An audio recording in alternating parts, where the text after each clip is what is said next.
Cameron Flowers is back to receive for head coach Tyson Helton, and we are underway on this Saturday night in Death Valley. No return for Western Kentucky. LSU had won the toss but deferred.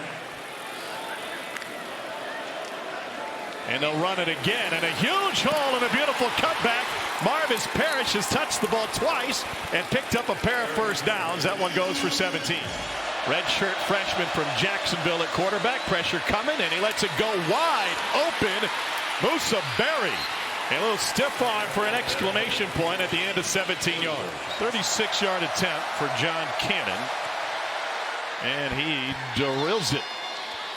And the Hilltoppers of Western Kentucky, looking for the 9th win of the season, have an early lead on LSU. Bring on Brown, one of the most dangerous returners in the country, back to receive for LSU. And he comes up to the 4 to handle it. Brown needs a block. He got it. And he gets submarined at the 30. And LSU will have great field position for quarterback Michael Van Buren. Shows you how good your impact players are, huh? Yeah, not much of an impact on that one. Tisdale goes down. There's some impact from the LSU defense led by Jack Pyberg. This will be the 16th play of the game for Western Kentucky. LSU's only run 8. And a negative play as Marvis Parrish gets swallowed up by Bernard Gooden. First tackle for loss for LSU. Patrick Payton was also in there.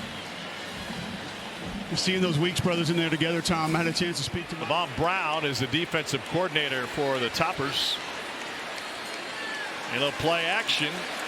Intercepted. Great hands and a pickoff for Western Kentucky by Harper Holloman. Love to see him attack the middle of the field. Now a 3rd and long. See if Kentucky brings blitz. They do. Then Buren rolls, fires wide open at the sideline, and up the sideline goes Kyle Parker. And the opportunities that we have. Van Buren fires and is caught at the goal line and in. It's Trey'Daz Green twists his way into the end zone, and LSU has its first lead of the night. It took him this long to find the end zone.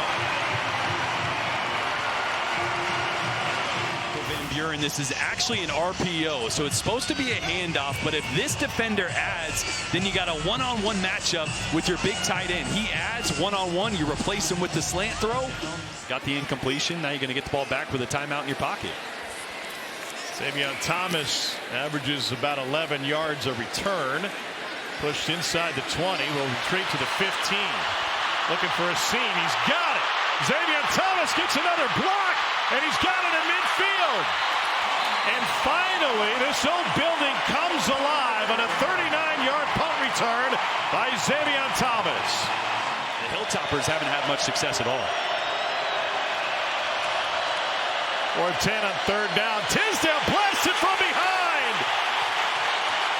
DJ Pickett came untouched. 2nd sack of the night for LSU, and the Hilltoppers lucky Tisdale held onto the football.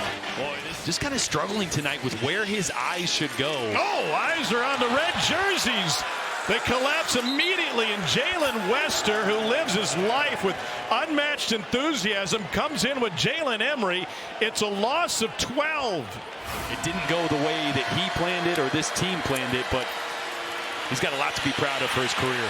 Tisdale nearly picked. He is off the carom into the hands of DJ Pickett, who is having a monster night tonight. The freshman from Zephyr Hills, Florida, has a sack and a pick to stymie the left. And he fakes the handoff. He's going to take it himself. And he takes it inside the 5, where Jalen Lewis takes him down. 16-yard run for the president, Van Buren. Wow, just a zone read. So they'll go for keep the offense here, 3rd and goal now.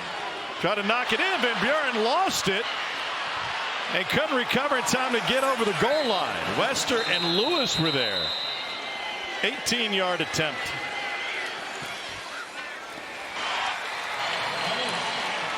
A lot of people Googling the Van Buren presidency right now.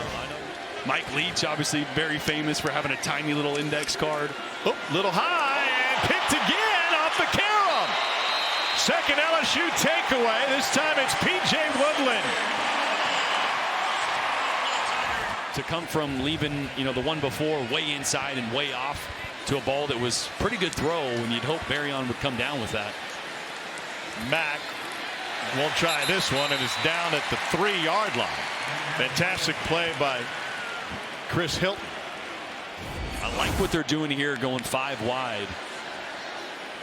And Van Buren gets bottled up and loses his footing. They made a chip shot first time.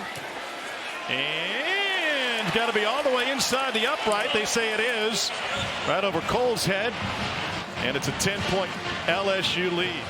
No Whit Weeks. No Harold Perkins Jr. And Mansour Delane was never in this game. And there's pressure. And Tisdale goes down. Probably hit it a country mile. Tisdale pressured again. It's West Weeks with the sack. 4th of the night for LSU. In an incredible season in 19. And then here's a step-through run by Harlem Berry. Elite speed and finally knocked out just shy of midfield. Harlem Berry. 8-win Western Kentucky. Just the 3rd non-conference team to come into the stadium with 8 wins all time. And a strike delivered over the middle and a first down to Jarius Mack. 4-man rush. And Tisdale taken down again. Jamari Butler was sack number 5 on the night for the LSU defense. Had great success at the Division II level before advancing through his coaching career. Ball came out, scooped up by Western Kentucky. Dylan Flowers is going to take it to the house. And with a minute left, the Hilltoppers are suddenly back in this game with an onside kick away from putting the heat on LSU. It's a 73-yard fumble return for Flowers. Right on the ball. Really actually on the lower forearm, and so it squirts the ball out from Harlem Berry. He's got to have better ball security in that. That's one that in the huddle before the play in the 2-minute warning, you got to say, hey, 2 hands on the ball. Yep. Doesn't matter, right? That's the only thing that could happen to let Western Kentucky back.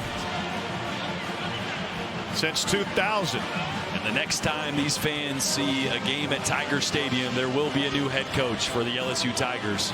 Who that's going to be, not sure yet. We might find out more next week, but a new era for LSU is about to start.